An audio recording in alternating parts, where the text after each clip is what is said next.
Welcome to Elevate, a Women's Leadership Institute podcast where we showcase stories, celebrate successes, and shift culture. Welcome again to the Elevate podcast with the Women's Leadership Institute. My name is Chris Jenkins, and I'm here with Patty Cook again, and we're super excited to be a part of this podcast and the 10-year anniversary of the Women's Leadership Institute. We're lucky today to be joined by Jennie Moser, who is the founder and CEO of StageTime. Jennie, welcome. We appreciate you being here. Thanks for having me. I'm pretty excited. Yeah, this will be a lot of fun. So just kind of reminiscing a little bit, you and I know each other through Convoy Ventures, kind of Trent Mono, and that's how we got connected. Would you just maybe tell us a little bit about kind of your experience starting StageTime, your background, and how you got to where you are? Because I think there's just some really cool things that is somewhat unique to you and your experience that we'd love to understand coming from the performing arts and then starting a company, because that's not the general process here in Utah to start as a performer. Sure. I've learned that along the way. And yes, we met in the great summer of 2023. That's right. And right here. Sure. So I'm originally from North Carolina. My mom is an elementary school music teacher, and my dad was a general contractor, self-employed. So I think those ended up fairly relevant, as it turns out. Mm-hmm. I wanted to be a musician badly. I thought what my mom did was so cool. Turns out it was. She was great. I learned later in life she was killer at what she did. And I also desperately wanted to leave the small town of Western North Carolina that I was from. And so left for music school, wanted to be an opera singer. I was a pretty good pianist, but didn't really want to hang out alone in a practice room for hours and hours. And when it turned out that the singing thing might physically be a possibility and that I could be in a rehearsal room with other people collaborating, I got really excited to do that. Loved Broadway, not much of a dancer. So that filters you into opera. And I love classical music. I don't know if I'll ever get in trouble for saying this. I love opera. But I love the symphony. That's probably what I fell in love with first. So just classical music. I wanted to be a part of the industry no matter what. I then somehow fell in love with Northwestern University. Learned I better retake the SAT and try a little harder, that I would not go to a conservatory. And they took me, and I learned a ton. Went to grad school at Indiana University, which shocked my mom because that's where she went for grad school. And she thought it was too big. It was a big factory for singers, is what they said. But I thought that sounded cool. Figured if I might be able to cut it there, maybe I could cut it in the real world. And I got to sing my dream roles. It was my favorite place in the world. Never thought I would say I loved Indiana, but I did. Stayed for 6 years because I had the best teachers and coaches in the world. I got to study with a woman named Heidi Grant Murphy and her husband, Kevin. They were both a part of the Met's Young Artist program when it started in the 80s and traveled the world and just are the coolest people. And when I started my graphic design business and realized that I could stay with that teacher and coach and be in a place that I loved, that's what I decided to do. So my friends won these huge gigs. They started to win the Metropolitan Opera National Council auditions. They started to be on Broadway and Cirque du Soleil and touring gigs, and started to get quite frustrated that their websites looked like crap. So one who actually lives here now, she's in Provo, her name's Madison. She won the Met competition. And I said, Madison, you're in the New York Times. Please send me all of your materials, because it looks like some HTML threw up on an Easter egg. Sorry, Madison. It did. It was like pastel yellow with a headshot over here and a chunk of her bio over here. And I want to be clear, like, she's so smart and so interesting and so contemporary and everything you would expect of a young professional. She's not some weird opera singer meme, but her job never, ever, ever requires her to file, export, save as PDF. Ever. Yeah. Never. When you get to the rehearsal room, your phone goes on Do Not Disturb and you communicate with the conductor. So just the facility to then have to promote yourself as a business is so far away from the set of skills you're being asked to master. Yeah. So I liked that translation job. I put her website out into the world. I just played with a bunch of CMS systems, picked one I liked, decided it looked better. Got about 100 requests for artist websites back that month. So realized there was a supply and demand issue. And I took an internship with an opera company as their graphic designer for the summer, Opera Theater of St. Louis. Learned how to make 2-inch banner ads for the newspaper all summer long for $200 a week. I had this spreadsheet of like 230 ads that were due over the course of the season or something. And I would cross them off in Sharpie every day in my cubicle. And when I finally finished, I loved my supervisor, Brian. I think I wrote "Not today, Satan" and taped it to his door. I was so happy the day I did that. And then Awesome. the opera that night. So I loved it. And the thing was, my clients' websites were out of date almost the second I published them, because then they'd book a new gig. Mm-hmm. And then they'd want that on their website because you have to look current and working always. Well, if I changed my current job position on LinkedIn every month, I would look super flaky. If I posted videos of myself singing on LinkedIn, you would think, what in fresh sales pitch is this girl doing? If I put opera singer as my title, you'd go, okay, So I started to recognize this disconnect, and kind of fast forward through the course of my master's, my design agency really expanded. I had a few friends that helped maintain those websites because those clients came back and back and back. Sure. And we eventually created templates, knowing that that custom price point was kind of crazy for most individuals trying to start in the industry, or even really just like normal people trying to, imagine if you had to spin up a website tomorrow. Yeah. Sucks. Yeah. Yeah, it's not great. Nope, not fun. Waste of time. Doesn't feel like a good result. Started to talk to people about this idea of essentially a LinkedIn, but totally retooled for a very, very different set of professional circumstances. People who are transient, people who have a lot of portfolio skills that are visual and audio-based, very relationship-driven industry. Think about every time you get a new job, now multiply that by 12 times a year, so just a totally different process. And that was the long, winding path to StageTime.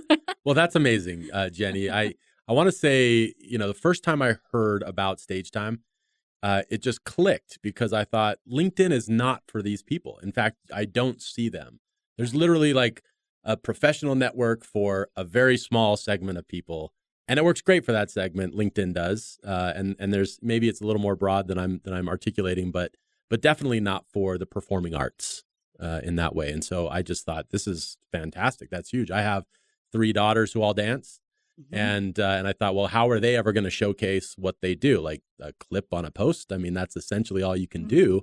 You can't put your portfolio in a way that makes any sense. So it definitely clicked, and you.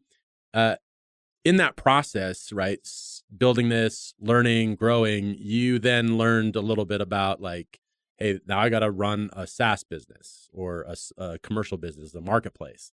What were some of the things that you learned? In fact, I think it was a couple of years ago, you raised some money. You've also won some competitions and made some money or raised some money that way. Tell us a little bit more about that process of learning from, hey, we know there's a problem, to now I got to build a business to make this happen. Yeah. So I'm sure we'll end up talking lots about this since we're both in Utah together now. But I'm a huge believer in the power of in-person community and community in general. I realized that all my opera singer friends left Indiana, and I chose to stay to build my business. And it felt like the right place to do that. I worked at an awesome co-working space, and I all of a sudden had peers who were doing this type of thing. And in particular, there were entrepreneurs in residence from different funds at the space. And one in particular said, what are you doing with all of that automation, with those templates? And just started to invite me to events, and I started to talk to people. And I truthfully had never heard the term MBA before that year. I don't think I didn't. Right. Whole, not your world. Whole different thing. And it has nothing to do, I think, even with small town in North Carolina or what my parents did. Just totally different. Just didn't occur to me. Was not the thing. Had never heard of venture capital. Most of the views on the Khan Academy videos about venture capital, I racked up all of those views. That's awesome. Trying to learn about everything. But basically I had exceptional mentors in that space who saw that I was trying to automate, and also were, in the business of helping people scale. And I really appreciated, I think something that was really unique about that environment was because the School of Music within the town and in the state was so well known. People implicitly respected my background, which is not always the case. Sure. Walking in as a young female solo opera singing graphic design entrepreneur, I qualify. I have to qualify what all of those things mean. So it was a really cool space and group of people that supported that and helped me understand how to catalyze what opportunity I had. And for me, having had built a service business, I also understood the value of my own time. And as exciting as it was to sell my own hour, I loved the idea of collaborating with people to build something a lot bigger than myself with other people who were so excited to contribute resource, not capital only, but their time, their help, their knowledge for what a real business could look like. And that was something I always felt as a professional was totally lacking in the performing arts. So to all of a sudden feel like I had the opportunity to do my due diligence to learn how people are really building SaaS businesses and bring that back to the kind of crummy tool I had to use my whole life as a performer, that seemed pretty cool. Yeah. So I took advantage of every resource in front of me. That's what I did. I went to every program, every state-run incubator. My best friend at the co-working space was a peer of mine who ended up selling his business. He's now my co-founder. He was one of the first people to say to me, hey, Jennie, you get 3 times as many questions as I do at the end of every pitch. And he said, your deck's better than mine. Your idea's better than mine. Your pitches, you're so much more buttoned up, but you get grilled and I don't. I love him. I could talk about him forever. But he was a huge asset to me. And I think that's really where I kind of built a foundational understanding of what this startup ecosystem and venture world looked like. And I started to learn that my business, a marketplace with a social dynamic, with a consumer element, with these different stakeholders, it wasn't my ag tech peers in Indiana coming out of Cummins with a really cool specific biotech technology or ag tech technology. It was something different. So I started to learn more about Chicago, and that kind of pushed me into other networks. So I think local community really was the springboard, and then everything after that tumbled. Yeah. Yeah, that's exciting. That's very cool to see, like, that community meant so much and was kind of pivotal in helping you get to where you are. How did you transition from Indiana, Chicago, these communities to Utah? Well, there came a time when I had raised some capital and the business was on its feet, and it became apparent that there was a round to be closed and that I was going full time. And I was able to I was able to release myself from some Indiana clauses that existed. And I felt like I was at a crossroads where I realized, okay, not just because of a global pandemic, but it did happen to be 2021 at that point. And I realized I did not have to move to New York and wait tables. I had a manager. I made that milestone. That was like the coolest day of my life ever. Loved my manager. But I realized I did not have to move to New York and wait tables. And I don't like New York. I don't like it. I love the mountains. I love to be outside. I have a big, crazy dog. So I really had to stop and think, like, what is the opposite dream? What if my life was totally different? And I have a sister who is so brave and so cool, and she's in Montana. At the time, she was a park ranger. I had driven across the country and helped her move out. So I wanted to be close to her. I wanted to be in an awesome place to build a company. I wanted the mountains. I wasn't a Denver girl. I wanted an awesome airport. I wanted incredible cultural institutions. That was huge. We have an amazing opera, an amazing symphony, Sundance, the ballet, the Deer Valley Music Festival, the Moab Music Festival, the film industry here. I mean, so it was, I when I realized I had that opportunity and I needed to focus and build somewhere, this made perfect sense to me. Yeah, I find that so interesting that you talked about I don't have to wait tables in New York, right? Because that's kind of a stereotype Once you do. performers.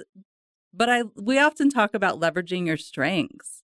How did you come to know all those things? Did you just know them from the onset? How did you learn them? Was it through mentors? Because obviously you had some business acumen if you were like, hey, your website needs some help, right? And then landing here, which seems like a great community for you. I think two things. One, trial by fire, always. I'm not that's not to say I don't think before I do. Mm-hmm. I do think, but I find that from that point forward, I have to do the best with the information I have and move forward and see what happens. Mm-hmm. And that's just kind of how I think bias towards action is a big piece of it. The other piece, I think, truthfully, is an obsession with clothing. Call me crazy. I didn't cannot. see that coming. I was going to say, I didn't expect that. I know. Call me crazy, but with everything, but clothing. Truly, like from the time I was young, I love online shopping. I love making selections like that. Okay. I remember like when I furnished my first place here by myself and it spilled over. It took me forever. I loved making those decisions. And in an alternate universe, and don't ever say I won't. I would love to become an interior designer. I think I'm a couple CAD programs away. I can see that. And I would love it. So, that's, I feel frankly more creative there even than in music. Singing someone else's music is interesting and cerebral, and that's its own cool thing. And, but getting to create a space felt a lot like creating a platform. But, yeah, I think a bias towards action and exploring. I was always like, up till 2 a.m. trying on everything in my closet for no good reason, with my bedroom a wreck the next day. My bedroom growing up was blue, green, and purple vertical stripes of all different sizes. I thought that was so cool. That's awesome. So that is cool. I love that. A bias toward action. Yeah. Pivoting when necessary. Trying things out. Yeah. Just a lot of experimentation. Mm-hmm. Well, decisive experimentation. Decisive, yeah. Which is super important. That sometimes I feel like that's the thing I'm not great at, is the decisiveness, or like I try to believe I have a bias towards action, but always second guessing myself. I feel pretty lucky that I get to be here with Patty generally, occasionally, once a month, something like that, to talk specifically about like what it's like for women in Utah in particular, especially those that are founding companies that are doing some cool things, because there are a lot of women in Utah that are looking up to people like yourself who are running a company and building that company and really making a name for yourself. Having made that transition to Utah, to the mountains, to the fun, and all the things that you see here, do you see any differences in your experience from Indiana, Chicago, those areas, now that you're in Utah, in how, what like opportunities that are available for women, or how women are treated, things like that? Absolutely. All of these spaces have had nuances. I mean, the venture world in general, if we talk about the venture or the startup world or even the business world, but just to use venture in particular, the numbers are so insane and astronomical in these spaces. And I know we all know them, but less than 2% of funding to solo female founders, that's bananas. That's not. Almost nothing. Yeah, doesn't exist. That's not 80-20. Come on. That's nothing. That's hilarious. Like you can do nothing but laugh at that. Because you just have to know, however many meetings you take, you start to do that percentage regression and you're like, this is just a very different climb for me. So you just got to get comfortable with that. So I think that's one big piece of it. Same thing in MBA. You see these programs that brag when they have a 70-30 split. All right. Okay. Cool. Congratulations. Okay. Pat on the Good. back. No, and truly for those, Absolutely. awesome, truly. But there are such intentional people in communities, always. And I think I have been so fortunate to have found the helpers. Always look for the helpers. Wasn't that Mr. Rogers? Always look for the helpers. I'm feel pretty like sure. Yeah. And I think it's important to acknowledge those people are always there. And that has been probably a consistency for me through those markets.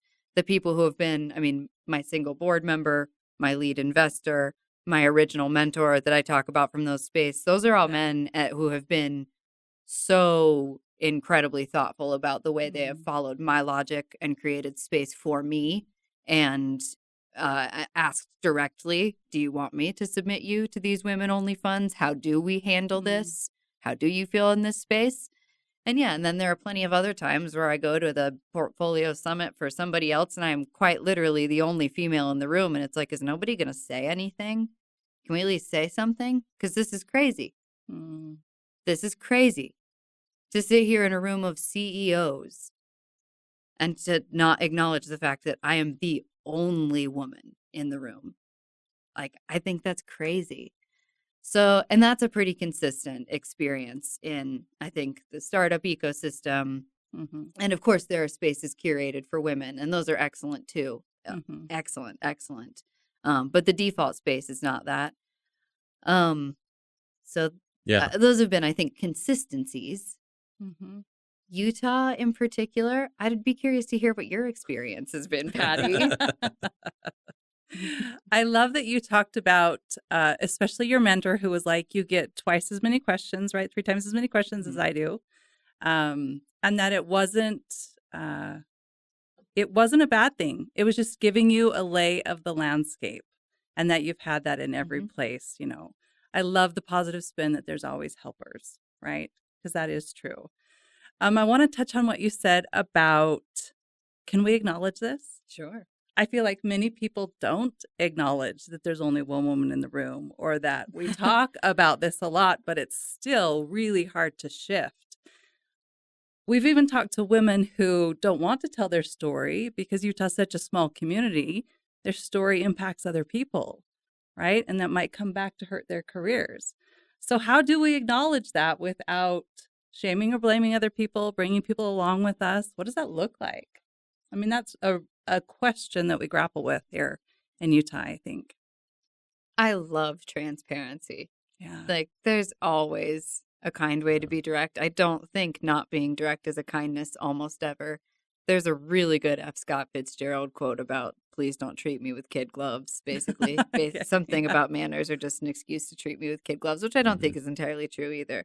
But I think directness and transparency can just be a real, just an incredible kindness. And I've absolutely been in experiences where I would feel very comfortable probably addressing, whoever was part of the experience. But I can think of one in particular where I just joined an interesting online AMA or something with someone and an investor that I was interested in listening to. And I was quite literally, or maybe there was one other woman on the call off camera. I can't even remember. And I think, frankly, she may have worked for the organization.